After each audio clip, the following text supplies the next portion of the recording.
Hi, எல்லோருக்கும் வணக்கம். Welcome to உங்கள் நான் கமல்ஹாசன்ஸ். அந்த வீடியோவில் நம்ம கமல் சார் பற்றின ஒரு புதிய தகவல் தான் வந்து டிஸ்கஸ் பண்ண போகிறோம். ஸோ வீடியோக்குள்ளே போகிறதுக்கு முன்னாடி நம்ம சேனல் நீங்கள் புதுசாக இருந்தீங்கன்னா கண்டிப்பாக சப்ஸ்கிரைப் பண்ணிக்கோங்க, வீடியோ மறக்காமல் லைக் பண்ணிக்கோங்க. இப்போ நம்ம வீடியோக்குள்ளே போகலாம். ஸோ நம்ம பார்க்க போகிற அப்டேட் வந்து பார்த்தீங்கன்னா இந்தியன் 2 படத்தை பற்றி தான். ஒரு சில ரஜினி ஃபேன்ஸும் சரி, வடை பேச்சு அப்படின்ற மாதிரி சில யூடியூப் சேனல்ஸும் சரி கேவலமாக வந்து சித்தரித்து, அதாவது ஒரு படம் வந்து பயங்கரமாக கஷ்டப்பட்டு உழைப்பை போட்டு எடுத்தாலும் இவனுங்க சில பண்ணுற வேலைகள் வந்து பார்த்தீங்க அப்படின்னா ரொம்ப கேவலமாக இருக்குது. அதாவது இன்னும் பாடல் காட்சி படமாக்கப்படவில்லை, சரிங்களா? அது மட்டும் இல்லாமல் இன்னும் 2-3 சீன் எடுக்கணும். லைக்கா வந்து பார்த்தீங்கன்னா நஷ்டத்தில் இருக்குது. ஸோ அதனால் இந்த படம் வந்து இப்போ எடுக்க வேணாம்னு சொல்லிட்டாங்க. அந்த ஒரு பாட்டுக்காக ராயன் வந்து பார்த்தீங்கன்னா கரெக்டாக ஜூனில் வந்து ரிலீஸ் ஆகுது. இந்த படம் ஜூலைக்கு வந்து போகுது. ஏன்னா கல்கியும் வந்து இருக்குது. ஒரே நேரத்தில் 2 படம் வந்து பண்ண முடியாது அப்படின்ற மாதிரி கம்பி கட்டுற கதையெல்லாம் விடுறானுங்க. ஆக்சுவலாக இந்தியன் 2 ரொம்ப வேகமாக ஜூன் மாதம் ஃபிக்ஸ் பண்ணிட்டாங்க. டேட் ஏன் இன்னும் ஃபிக்ஸ் பண்ணல அப்படின்னா, கல்கியோடைய டேட் வந்து பார்த்தீங்கன்னா வெயிட் பண்ணிகிட்டு இருந்தாங்க. ஸோ கல்கியோடைய டேட் இப்போ வந்துருச்சு 27 ஜூனுன்ட்டு. ஸோ இப்போ நீட்டாக வந்து பார்த்தீங்கன்னா சீக்கிரமாக ரிலீஸ் டேட் வந்து வெளியே வந்துடும் வித் அப்டேட்டட் ட்ராக். அதாவது மே 1 தாத்தா வராது அப்படின்ற மாதிரி ஒரு ட்ராக் வந்து ரிலீஸ் பண்ணலாம் அப்படின்ற மாதிரி பிளானில் இருக்காங்க. ஸோ அது முடிஞ்ச உடனே ஆடியோ லான்ச்சும் வந்து பார்த்திங்கன்னா பிளானிங்கில் இருக்குது. அதாவது எப்படிப்பட்ட ஆடியோ லான்ச்னா, லைவ் இன் கன்சர்ட் மாதிரி அனிருத் வந்து பண்ணுற மாதிரி, ப்ளஸ் கூடுதலாக சீஃப் கெஸ்ட்டாக வந்து பார்த்திங்கன்னா ரஜினி அவர்களையும் ராம் சரண் அவர்களையும் கூடுவதாக ஒரு தகவல் வந்து பார்த்திங்கன்னா வெளியே இருக்குது. அது மட்டும் இல்லாமல் மே 16 அப்போ அது வந்து நேரு இண்டோர் ஸ்டேடியத்தில் நடக்க போகுது அப்படிங்கிற ஒரு டேட்டும் வந்து வெளியே இருக்குது. மே 1 ஃபஸ்ட்டு சிங்கிளு, மே 16 ஆடியோ லான்ச்சு. இதுக்கு இடப்பட்ட கேப்பில் வந்து பார்த்திங்கன்னா அந்த ஆடியோ லான்ச் அப்பயே ஒரு டீசர் இல்லை ட்ரெய்லர் அப்படின்ற மாதிரி வந்து பிளான் பண்ணி பக்காவாக போயிட்டுருக்காங்க. இப்போ வந்துட்டு காசு இல்லை, அதனால் வந்து நிற்கிது, இந்த படம் வந்து பார்த்திங்கன்னா கரெக்டான டைமுக்கு வரல அப்படின்ற மாதிரிலாம் நம்பாதீங்க. ப்ராசஸ் வந்து கரெக்டாக போயிட்டுருக்கு. ஜூன் மாதம் கன்ஃபார்மாக இந்தியன் 2 ரிலீஸ். இதை மாற்ற முடியாது அப்படிங்கிறத அதற்காகத்தான் எல்லாரும் வந்து உழைத்து கொண்டிருக்கிறார் அப்படிங்கிறதை நீங்கள் உணர வேண்டும். ஏன்னா நிறைய பேர் எனக்கு வந்து மெசேஜ் பண்ணியிருந்தாங்க, என்ன திருப்பியும் தாமதமாக, ஐயோ முடியலையே அப்படின்ற மாதிரிலாம். அப்படிலாம் எதுவும் கிடையாது. வடை பேச்சுங்கிறது எப்பயுமே சில நேரங்களில் தான் உண்மை பேசுவாங்க, தவிர மற்ற பல நேரங்களில் வந்து அவங்க வந்து போய் தான் பேசுவாங்க. அப்படிங்கிறதுனால அது லிங்குசாமியே இப்போ சொல்லிட்டார்ல, மொத்தமில்ல நமக்கே தெரியும், கமல் சார் ரசிகர்கள் நமக்கே தெரியும் அந்த படம் சரியாக போகலன்ட்டு. அதை போய் ஹிட்டு படம் அப்படின்ற மாதிரி வந்து உலகிட்டு இருந்தானுங்க. லிங்குசாமி அங்கே வந்து ஒரு பிளாக் கொடுத்தாரு. ஸோ அந்த மாதிரி நிறைய பொய்யான தகவல் தான் வந்து சொல்லிகிட்டு இருப்பானுங்க அப்படிங்கிறது நமக்கு தெரிஞ்ச விஷயம் தான். அதனால் அதை வந்து பெருசாக எடுத்துக்காமல் இந்தியன் 2 எப்படி நம்ம என்ஜாய் பண்ணணும் அப்படிங்கிறத மட்டுமே நீங்கள் வந்து யோசிக்கணும் அப்படிங்கிறது தான் பாயிண்ட்டு.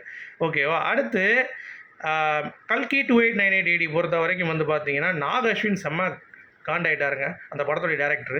ஸோ எல்லாருமே அந்த போஸ்டரை பார்த்துட்டு டியூன் மாதிரி இருக்குது ஹாலிவுட் படம், ஸோ அது என்ன நீங்கள் இப்படி படம் எடுத்திருக்கீங்க அப்படின்ற மாதிரிலாம் கலாய்க்க ஆரம்பிச்சிட்டாங்க. ஏங்க, இன்ஸ்பைரேஷன் ஒன்று இருக்குங்க, எல்லாத்துக்கும் டேரக்டருக்கும் வந்து பார்த்தீங்கன்னா ஒரு இன்ஸ்பைரிங் இருக்கும். ஸோ அதனால் அதை பேஸ் பண்ணி தான் நான் வந்து இந்த படத்தை வந்து மூவ் பண்ணேன்.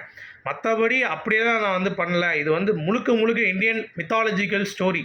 ஸோ இதெல்லாம் வந்து எந்த ஹாலிவுட் படத்துலையும் வரல அப்படின்ற மாதிரி ரொம்ப உணர்ச்சியத்தை பற்றியே பேசிட்டாரு. அது மட்டும் இல்லாமல் கமல் சாரோடைய ஏன் அந்த கெட்டப்பு அப்படின்ற மாதிரி கேட்குறப்ப, அது தாங்க எலிமெண்ட்டே, நான் அந்த எலிமெண்ட்டை எப்படிங்க நான் வெளியே விடுவேன் அப்படின்ற மாதிரி ரொம்ப பயங்கரமாக வந்து சொல்லியிருக்காரு. அதாவது அந்த ஒரு ஹார்ட் பீட்டுமாங்களே இந்த படத்துடைய ஒரு சோல் அப்படிங்கிறதே கமல் சாரோடைய கேரக்டர் தான்.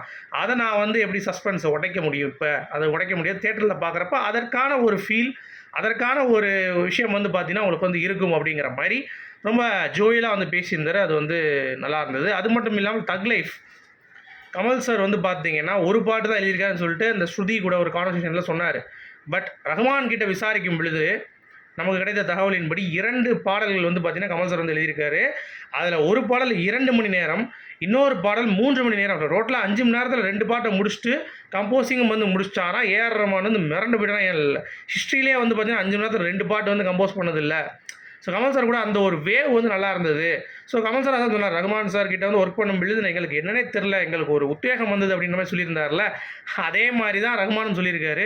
ஸோ 2 பேரும் மாற்றி வேறு மாதிரி தான் ஒரு பாயிண்ட்டு. அடுத்து கமல் சார் மாதிரியே அவார்டில் வந்து பார்த்தீங்கன்னா ஒரு கேலரியே வச்சுருக்காரு ரஹ்மான் அப்படின்ற மாதிரி வந்து ரொம்ப மெய் சிலிர்த்து நமக்கு வந்து சில்லறை சதற விடுற மாதிரி கமல் சார்லாம் வந்து பார்த்திங்கன்னா பேசியிருந்தார். அதெல்லாம் வந்து செமையாக இருந்தது.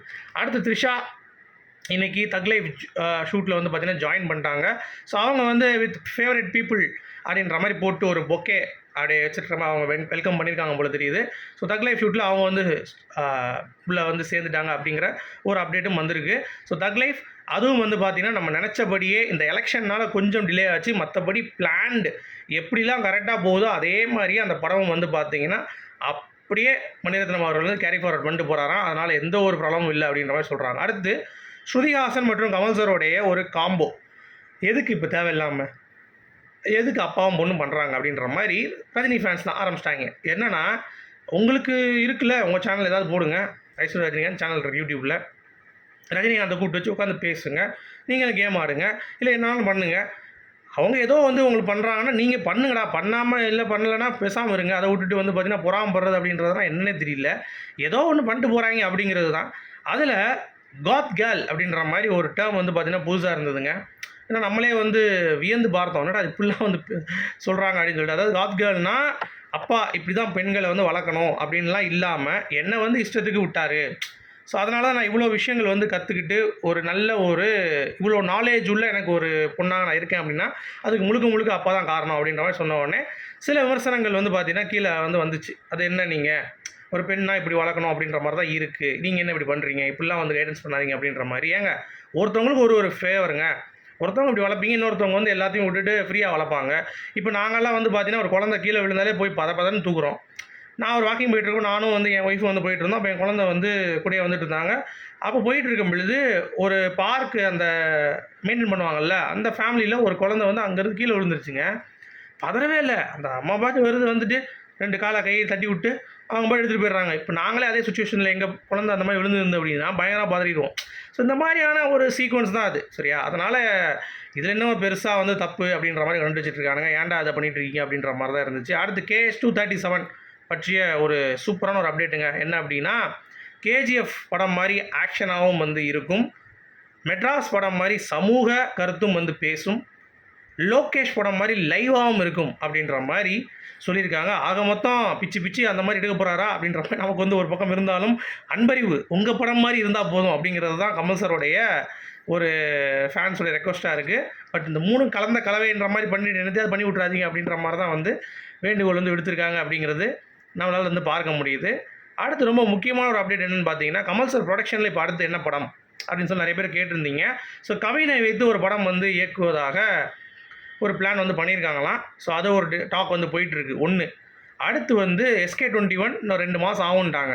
STR48 தக் லைஃப் முடிஞ்சவொடனே தான் அப்டேட். அது வரைக்கும் எதுவுமே இல்லை. இப்போதைக்கு வந்து பார்த்திங்கன்னா இதுதான் ப்ரொடக்ஷன் சைட்லேருந்து நமக்கு கிடைத்த அப்டேட். அடுத்து கௌதம் வேட்டையாடு விளையாடு 2க்கு வந்து பார்த்திங்கன்னா அந்த 7th சேனல் மாணிக்க நாராயணன் இருக்கார்ல, அவரை வந்து அப்ரோச் பண்ணுறாங்க. அந்த பேனர் வந்து அப்ரோச் பண்ணிகிட்டு இருக்காங்களாம்.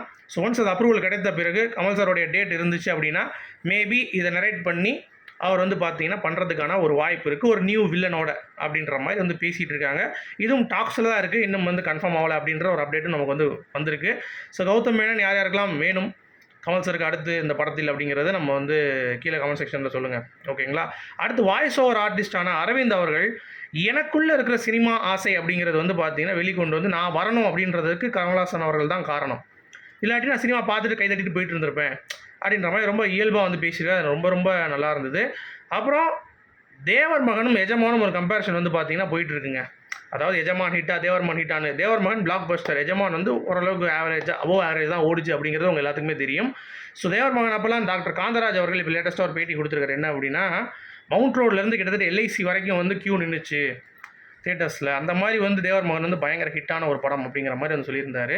இதை சொன்னோன்னே ரஜினி ஃபேன்ஸ் வந்து பார்த்திங்கன்னா திருப்பி அது வந்து கத்திட்டு இருக்காங்க அப்படிங்கிறத பார்க்க முடியுது. ஸோ ஆக மொத்தம் இப்போதைக்கு ஆக்டிவாக இருக்கக்கூடியது விஜய் ஃபேன்ஸோ அஜித் ஃபேன்ஸோ சிம்பு ஃபேன்ஸோ தனுஷ் ஃபேன்ஸோ இல்லை, கமல் சார் ஃபேன்ஸும் ரஜினி சாருடைய ஃபேன்ஸும் தான் இப்போதைக்கு பயங்கர ஆக்டிவாக.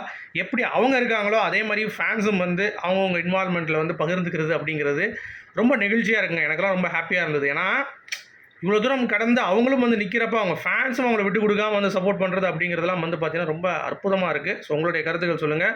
மீண்டும் நாளை இன்னொரு வீடியோவில் சந்திப்போம். அது வரைக்கும்